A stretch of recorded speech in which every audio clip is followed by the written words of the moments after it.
Evening friends, এগুলো কি বলো তো? এগুলো হচ্ছে পনির বলস। তো আজকে সন্ধ্যাবেলায় নিয়ে বসে গেছি আলু, পেঁয়াজ আর গাজর। আর পনির এনেছিল দুদিন আগে, পনিরটা তো ছিলই। তো ভাবলাম যে পনির দিয়ে একটা কিছু বানিয়ে দিই, সন্ধ্যাবেলা খেতে পারবো। অনেকদিন তো সন্ধ্যাবেলা কিছু বানাই না, পড়ানো হয়, তার জন্য কিছু বানানো হয় না। তো আলুটাকে সেদ্ধ করে নিলে ভালো হতো, তো টাইম ছিল না। যাই হোক, টাইম লাগবে বলে আলুটাকে গ্রেটারও করে নেওয়া যায়। গাজরটাকেও এরকম করে নিয়েছিলাম গ্রেটারে। আর পেঁয়াজটাকে খুব ছোটো ছোটো করে কুচি করলে হয়, কিন্তু খুব ছোটো কুচি আমি করতে পারি না। তো আমি যার জন্য গ্রেটারে গ্রেট করে নিয়েছি। মাখো মাখো পেঁয়াজটা একদম বাটা বাটার মতন হয়ে গেছিলো। তো তারপরে যে পনিরটা ছিল, সেই পনিরটাকে হাত দিয়ে মাখো মাখো করে ওর মধ্যে দিয়ে দিয়েছিলাম। তো তারপরে পনিরটাকে ভালোভাবে, একদম যেন গোটা গোটা পনির না থাকে, পনিরটাকে খুব ভালোভাবে করতে হবে। দেখো, ভালোভাবেই করেছি। তো এই করার পর এবারে কিছু মশলা দিয়েছিলাম, একটু হলুদ, আচ্ছা একটু নুন দিয়েছি, নুনটা কমই দিয়েছি, তারপর আবার নুন দিয়েছিলাম। আর গোলমরিচ, লঙ্কা গুঁড়ো, একটু ঝাল ঝাল না হলে ভালো লাগে না, কাঁচা লঙ্কা দিলে আবার তোজোর মুখে পড়বে, তো গুঁড়ো লঙ্কাই দিয়েছিলাম। জিরে দিয়েছি, একটু ধনে দিয়েছি, দিয়ে এটাকে ভালোভাবে একটু মেখে নিয়ে একটুখানি ময়দা দিয়েছিলাম। তো ময়দাটা একটু একটু করে দিয়ে মেখেছিলাম। তো আলুটার একটু জল ছিল না, আলুটার জল ছেড়েছিল, তার জন্য আবার একটু দেখো বল হচ্ছিল না, তো আরেকটু ময়দা দিতে হয়েছিল আর আরেকটু নুন দিতে হয়েছিল। তো দুটো দিয়ে আবার একটু মাখা মাখা করে বল বানিয়ে একটা থালার মধ্যে সাজিয়ে রেখেছিলাম।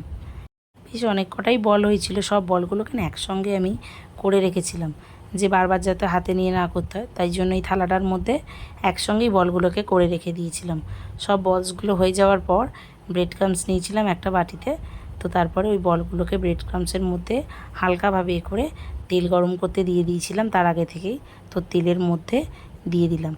তো প্রথমে একটুখানি লো ফ্লেমেই ভেজেছিলাম এটাকে, কারণ ভেতরটা তো আলু যেহেতু কাঁচা ছিল, গাজরও কাঁচা ছিল, তো লো ফ্লেমে দিয়ে দিয়েছিলাম। তারপরে যখন কিছুক্ষণ হয়ে গেছিলো, 5 মিনিটের পর তারপর একটুখানি জোরে দিয়েছি, হাই হিটে ভেজেছি। তো দেখো কালারগুলো খুব ভালোই এসেছিলো, আর অনেক কটা করেই ভাজা হয়েছিল, কোনো কিছুই মানে অসুবিধা হয়নি ভাজতে। তো খুব ভালোই হয়েছিল ভাজাটা, দেখতে তো খুবই ভালো হয়েছিল। তো যাই হোক, অনেক কটাই হয়েছে। তো এটাকে লাস্টে আমরা সার্ভ করলাম। মেয়োনিজ ছিল, মেয়োনিজ আর টমেটো সস দিয়ে। খেতে তো মোটামুটি ভালোই হয়েছিল, তবে খুব ভালো হয়েছিল আমি খেতে বলবো না, কিছু একটা কম হয়েছিল। আর পনির এমনিতেও আমার খুব একটা পছন্দ না হয়, তো ওই জন্যে আমার লেগেছে, কিন্তু না তাও আমি বলবো যে কিছু একটা কম ছিল।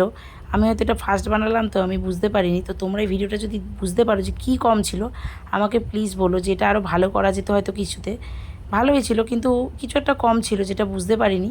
তোজও বললো মা ভালো হয়েছে, কিন্তু একটু কেমন টাইপের টেস্টটা হয়েছিল, কিন্তু দেখতে খুব সুন্দর হয়েছিল। তো সস ছিল, মেয়োনিজ ছিল, খেতে অসুবিধা হয়নি।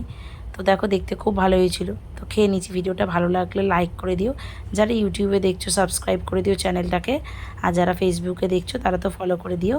আর যারা আমার পেজটাকে ফলো করো বা দেখো, তাদেরকে অসংখ্য ধন্যবাদ। Thank you friends.